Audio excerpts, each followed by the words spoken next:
আসসালামু আলাইকুম রহমতুল্লাহি ওয়া সম্মানিত দর্শক, ভোটের মাঠে চূড়ান্ত খেলা শুরু হয়ে গেছে। এতকাল যে সকল বিষয়াদি ছিল সেটি হলো জাস্ট একটা খেলা শুরু হওয়ার মতো টানটান উত্তেজনা। এখন খেলা শুরু হয়ে গেছে, ভোটের মাঠের খেলা। অবাক করার বিষয় হলো যে এখানে মূলত এক পক্ষ অ্যাকশন দেখাচ্ছে খেলতে গিয়ে, আর অন্য পক্ষ অ্যাকশন না দেখিয়ে, রিঅ্যাকশন না দেখিয়ে তকদিরের উপর, কপালের উপর, ভাগ্যের উপর তারা নির্ভর করছে। তারা অপেক্ষা করছে যে সময় সবকিছুর মীমাংসা করবে। ২৫ তারিখে টার্গেট করে বিএনপির সমস্ত চিন্তা চেতনা এখন ২৫ তারিখ কেন্দ্রিক হয়ে গেছে। তারেক রহমান সাহেব দেশে আসবেন, তারপর ২৫, ২৬, ২৭ এই ৩ দিন মোটামুটি তিনি ব্যস্ত থাকবেন সংবর্ধনা গ্রহণ করার জন্যে। ২৮ তারিখ থেকে তিনি সিদ্ধান্ত নিতে পারবেন বা নেবেন। আর সেই ২৮ তারিখের মধ্যে তিনি সিদ্ধান্ত নেবেন। অনেকে চিন্তা করছেন যে যারা মনোনয়ন পেয়েছেন এটা বাদ হয়ে যেতে পারে।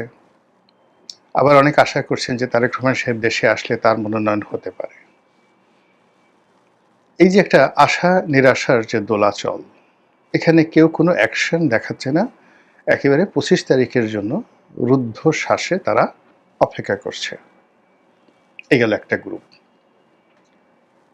এখন পর্যন্ত তফসিল যে পর্যায়ে রয়েছে সেই তফসিলের হিসাব অনুযায়ী মূলত ধরুন ২৯ তারিখে, ডিসেম্বর মাসের ২৯ তারিখে এই প্রার্থীটা মানে তাকে নমিনেশন পেপার জমা দিতে হবে, প্রার্থীতা কনফার্ম করতে হবে। তাহলে আমি যে হিসাব বললাম যে তারেক রহমান সাহেব যেদিন আসবেন ওই দিন ২৫শে ডিসেম্বর, তারপরের দিন বন্ধ। তো সব মিলিয়ে মানে যে অবস্থা, সেই অবস্থায় ২৮ তারিখের আগে ওনার পক্ষে অফিসে বসে কোনো সিদ্ধান্ত নেওয়া সম্ভব হবে না। আর যদি আপনি অলৌকিক কিছু না ঘটেন তাহলে ২৮ তারিখে উনি সিদ্ধান্ত নিয়ে ২৯ তারিখে যে পদগুলোতে এখনও মনোনয়ন দেওয়া হয়নি আর যেগুলোতে অনেক আশা করছেন যে তারেক রহমান সাহেব এসে এগুলো সব উল্টে দিবেন, তারেক রহমান সাহেব তারপরে ভোটার হবেন, ইলেকশন করবেন। সেক্ষেত্রে তাদের এই যে এক্সপেকটেশন বা তাদের যে ইলুয়েশন, কল্পনা, এই কল্পনাকে যদি বাস্তবে রূপ লাভ নিতে হয় তাহলে ২৯ তারিখের যে তফসিল সেটি পেছাতে হবে। এখন বিএনপির পক্ষ থেকে এটি পেছানো সম্ভব হবে কি হবে না এটা নির্ভর করছে সরকারের উপরে আর সরকার সমর্থিত জামাতের উপর। জামাত যদি দেখে যে এই কর্ম করলে, অর্থাৎ যদি তফসিলটা না পেছানো হয় তাহলে বিএনপির মারাত্মক ক্ষতি হবে, তাহলে আপনি ধরে নিন তফসিল পেছানো হবে না। বিএনপিকে তফসিল পেছানোর জন্য আন্দোলন করতে হবে এবং এটা মানে বিএনপির জন্য একটা আত্মঘাতীর সিদ্ধান্ত। তখন সবাই বলার চেষ্টা করবে যে আমরা তো তফসিল দিয়েছি তারেক রহমান সাহেবের কথা মতোই, আর এখন যেহেতু তারা পেছাতে চাচ্ছেন তো কাজেই আমরা এখন পেছাবো ৬ মাস। ৬ মাসের আগে পেছানো সম্ভব না। এর কারণ হলো এরপরই চলে আসবে পবিত্র ঈদুল ফিতর, কিছুদিন পরে ঈদুল আজহা, এরপর বর্ষাকাল, তারপরে শীতকাল না আসলে তো আমাদের দেশে নির্বাচন জমে না। বোঝার চেষ্টা করুন। তাহলে চিন্তা করুন অ্যাকশন, রিঅ্যাকশন এবং যাকে বলা হয় ইলুয়েশন নিয়ে আমাদের যে ইলেকশন কমিশন, বিএনপি এবং জামাত এবং সরকারের মধ্যে কি ধরনের রসায়ন চলছে, জাস্ট আমি একটা ছোট্ট উদাহরণ দিলাম। দ্বিতীয় যে উদাহরণ সেটি হলো বেগম জিয়ার শারীরিক অবস্থা। তো তিনি এখন আইসিইউতে আছেন এবং ওসমান হাদির আহত হওয়ার পর থেকে সমস্ত মিডিয়া থেকে বেগম জিয়ার যে খবরাখবর সেটা ব্ল্যাক আউট হয়ে গেছে। আগে যেভাবে তার শারীরিক অবস্থা জানানোর বাধ্যবাধকতা ছিল, ঠিক সেই জিনিসটি আমি এই ওসমান হাদির ঘটনার পরে একটা দিনও দেখিনি। ২ নম্বর হলো যে মানুষ স্বভাবতই ভুলে যায়। আর মানুষের আবেগ যেখানে খুব প্রবল হয়, সেখানে বিবেক ধীরে, ধীরে কমতে থাকে। এখন এই বেগম জিয়া, একই বেগম জিয়া উনি যখন গৃহবধূ ছিলেন, তখন তাকে কেন্দ্র করে মানুষের এক ধরনের আবেগ ছিল। তিনি যখন বিরোধী দলীয় নেত্রী ছিলেন, এক ধরনের আবেগ, প্রধানমন্ত্রী আরেক ধরনের আবেগ। তিনি যখন জেলে গেলেন তখন আরেক ধরনের আবেগ। আবার তিনি এই সময়টিতে বিএনপির সুসময়ে এখন যে ধরনের কথাবার্তা, ইতিবাচক কথাবার্তা তার সম্পর্কে বলা হচ্ছে, এটাও একটা বিরাট আবেগ। আর এই যে বেগম জিয়াকে নিয়ে বিএনপির যারা লোকজন রয়েছেন তারা যে কথা বলছেন, তাকে মানে আওয়ামী লীগ যেভাবে বঙ্গবন্ধুকে সার্বজনীন নেতা বানানোর চেষ্টা করছে এবং শেষমেশ ফেল করেছে, আর বিএনপিও এখন ক্ষমতায় না থেকেও বেগম জিয়াকে দেশের অবিসংবাদিত এবং সার্বজনীন নেত্রী হিসেবে যেভাবে প্রতিষ্ঠিত করতে চাচ্ছে, জামায়াতের জন্য সেটা খুবই কষ্টকর। এই কারণ হলো জামাতের যে অহংকারের অলংকার, যে সকল নেতৃবৃন্দ, তারা সবাই এখন মরে যাওয়ার পরেও তাদেরকে লাঞ্ছিত করা হচ্ছে। তো লাঞ্ছিত করা হচ্ছে সেই যেন তেন লাঞ্ছিত নয়, ডাকসু ভবনের সামনে তাদের ছবি এঁকে, বিশ্ববিদ্যালয়ে তাদের ছবি এঁকে যাচ্ছে তাই যে কাজগুলো করা হচ্ছে, আর তার বিপরীতে বিএনপির একটা যাকে বলা হয় শ্রদ্ধার জায়গা আছে, এটা সঙ্গত কারণে জামাতের জন্য সুখকর নয়। তো সেই দিক থেকে যেটি হলো যে এই যে বেগম জিয়ার যে অসুস্থতা এবং উসমান হাদির ঘটনার পরে তাকে যে ব্ল্যাক আউট করে দেওয়া বা হয়ে যাওয়া, এটি কৌশল হতে পারে আর এটি প্রাকৃতিক হতে পারে, কিন্তু ঘটনা যাই হোক না কেন, মানুষ দীর্ঘদিন কোনো অসুস্থ মানুষকে নিয়ে মাতামাতি করে না। এমনকি নিজের বাবা মা দীর্ঘদিন যদি বিছানায় থাকেন, শয্যাশায়ী থাকেন, অনেক সন্তান বলেন যে আল্লাহ তুমি এই যে কষ্ট দিচ্ছ, এর সাথে তাকে উঠিয়ে নিয়ে যাও। তো কাজেই আজকের দিন থেকে 25 তারিখ পর্যন্ত, কিংবা ধরুন একেবারে 29 তারিখ পর্যন্ত, কিংবা ধরুন একেবারে নির্বাচনের পূর্বক্ষণ পর্যন্ত বেগম জিয়ার শারীরিক অবস্থা, অসুস্থতা, তার বেঁচে থাকা না থাকা, এগুলোর উপরে বিএনপির তকদির নির্ভর করছে। আর এই বিষয়টি এতটা সেন্সিটিভ, এই বিষয় নিয়ে আমি আর কথা বলতে চাচ্ছি না। গেল দুটো। অন্যদিকে যেটা হলো যে বিএনপির বিরুদ্ধে যে পক্ষ, তারা যে অ্যাকশনগুলো দেখাচ্ছে, সেই অ্যাকশনগুলো কিন্তু মানে রীতিমতো সারা বাংলাদেশকে তোলপাড় করছে। যেমন ধরুন ওসমান হাদির যে হত্যা প্রচেষ্টা, তো এর সঙ্গে বিএনপিকে জড়ানোর চেষ্টা, মির্জা আব্বাসকে জড়ানোর চেষ্টা, এটা আলটিমেটলি বিএনপির বিরুদ্ধে যতটুকু কাজ করেছে এতে কিন্তু বিএনপির শক্তিমত্তা স্তমিত করে দিয়েছে। তো এই যে ওসমান হাদিকে যারা এই গুলি চালিয়েছে, তারা আর যা হোক বিএনপির লোক নয়, এটা আপনি নিশ্চিত ধরে রাখেন। 2 নম্বর হলো যে তারা বিএনপির শত্রু। এখন কারা করেছে সেটা সবাই যেমন এক বাক্যে বলার চেষ্টা করছে, ভারত থেকে হচ্ছে, আওয়ামী লীগ থেকে হচ্ছে, ভালো কথা, কিন্তু আওয়ামী লীগ তো বিএনপির বন্ধু নয়। তো কাজেই এখানে আওয়ামী লীগ বিএনপির বিরুদ্ধে অ্যাকশন দেখাচ্ছে, আর আওয়ামী লীগ সম্পর্কে বিএনপি শুধু চিন্তা করতে পারছে, রাগ হতে পারছে, ক্রোধ দেখাতে পারছে, পরিকল্পনা করতে পারছে, কোনো অ্যাকশন দেখাতে পারছে না। আর যে সকল অ্যাকশন দেখাতে পারছে সেটা তৃণমূলে আওয়ামী লীগের যারা নেতৃত্ব, তাদের আসলে ঘোড়ার ডিম, কিছুই হচ্ছে না, একটা পশমও তাদের স্পর্শ করা যাচ্ছে না। গ্রামে হয়তো রাগ হয়ে আপনি আওয়ামী লীগ কোনো নেতার গরু চুরি করছেন, গরু ধরে নিচ্ছেন, জবাই করছেন, কোনো আওয়ামী লীগের কর্মীর বাড়িঘরে হামলা চালাচ্ছেন, 2-4টে ধর্ষণের ঘটনা ঘটছে, লুটপাটের ঘটনা ঘটছে, এবং এগুলো মানে বিএনপির যে ভোট ব্যাংক, সেই ভোট ব্যাংকে আরও গজব তৈরি করছে।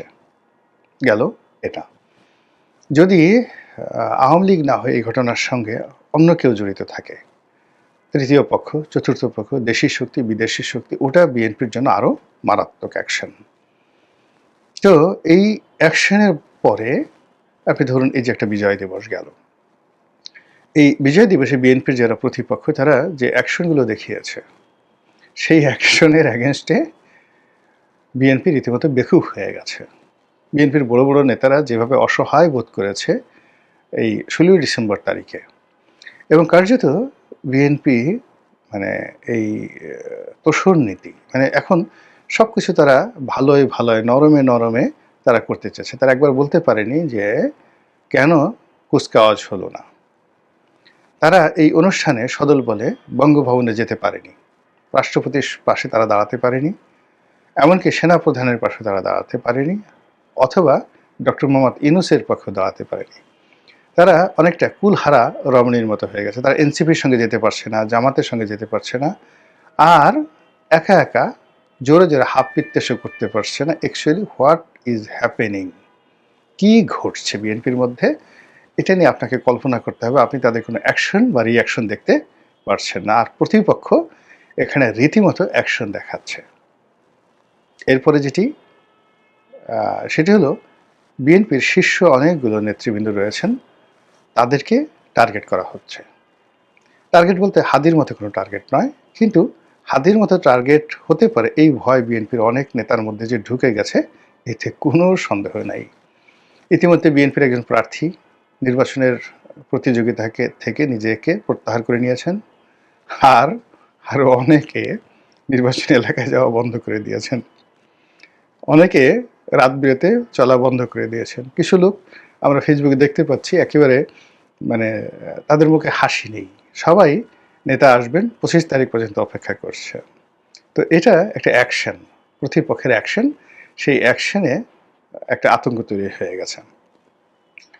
2 নম্বর হলো যে ধরনের সাইবার যুদ্ধ বিএনপি নেতাদের বিরুদ্ধে করা হচ্ছে, অনেকে এর দ্বারা আক্রান্ত হয়েছেন, অনেকে মেজাজ হারিয়ে ফেলছেন। বিশেষ করে মির্জা আব্বাস সাহেব তো সিরিয়াস মেজাজ হারিয়ে ফেলেছেন। তো মির্জা আব্বাসের মতো আরও অনেকে, মির্জা ফখরুল সাহেব মেজাজ হারিয়ে ফেলেছেন, বিএনপির অনেক যারা নেতাকর্মী রয়েছেন তারাও মেজাজ হারিয়ে ফেলেছেন, অনেকে কথা বলতে চাচ্ছেন না। টেলিভিশন টকশোগুলোতেও ঠিক তাদের সেই উপস্থিতি দেখা যাচ্ছে না। তাদের যারা প্রতিপক্ষ তারা একতরফা গিয়ে সেখানে যে ন্যারেটিভগুলো তৈরি করছেন, সেই ন্যারেটিভে বিএনপি সারা শরীর মানে জ্বলে যাচ্ছে। তো এই যে মির্জা আব্বাস সাহেবের মতো, মির্জা ফখরুল সাহেব, গয়েশ্বর বাবু, সালাউদ্দিন সাহেব তো রীতিমতো নির্বাসনে গেছেন, গত সেই 10-12 দিন ধরে তার কোনো বক্তব্য শোনা যাচ্ছে না। তারপর আপনার সেই আমির খসরু মাহমুদ চৌধুরী সাহেব, তারপর ইকবাল মাহমুদ টুকু সাহেব, অন্যান্য যারা সিনিয়র নেতৃবৃন্দ আছেন, ডক্টর মঈন খান, ওনাদের কারোরই বক্তব্য শোনা যাচ্ছে না। অথচ তারা যে কথা জানেন, বক্তব্য জানেন, আওয়ামী লীগ জামানাতেও কিন্তু তারা মানে শেখ হাসিনার মসনদ কাঁপিয়ে দিতেন বিভিন্ন রকম কথাবার্তা বলে।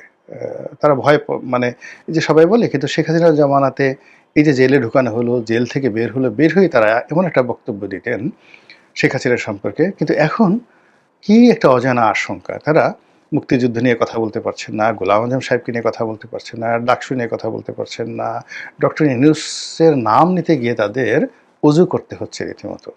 তা এই যে একটা অবস্থা, যে পাক পবিত্র অজু করতে হচ্ছে, দাঁত মাজতে হচ্ছে, ভালো পোশাক আশাক পরতে হচ্ছে, যেন কোনো অবস্থাতেই বিএনপি নেতাদের কোনো বক্তব্য দ্বারা ডক্টর মোহাম্মদ ইউনূস কষ্ট না পান। তো এই যে একটা মানসিক চাপ, ভীষণ রকম একটা মানসিক চাপ, এটার যে রসায়ন, সেই রসায়নে বিএনপি আপনি নুয়ে পড়ছে।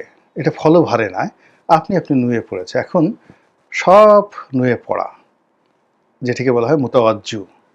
তো মুতাওয়াজ্জু হওয়া মানে একটা নির্দিষ্ট দিন, ক্ষণ, ব্যক্তি, সময়ের উপর নির্ভর করা, এটাকে বলা হয় মুতাওয়াজ্জু আরবিতে। এই মুতাওয়াজ্জুর তারিখটা হয়ে গেছে 25 তারিখ, 25শে ডিসেম্বর তারেক রহমান সাহেবের আগমন। কিন্তু এই 25 তারিখ তো অনেক দূর। এখন বিএনপির জন্য 25 মিনিট খুবই গুরুত্বপূর্ণ। এই 25 মিনিটের মধ্যে অনেক কিছু ঘটে যেতে পারে। তো সেই জায়গাটাতে বিএনপি কোনো অ্যাকশন নিতে পারছে না, রিয়াকশন দেখাতে পারছে না, আর প্রতিপক্ষ একটার পর একটা অ্যাকশন দেখিয়ে যাচ্ছে।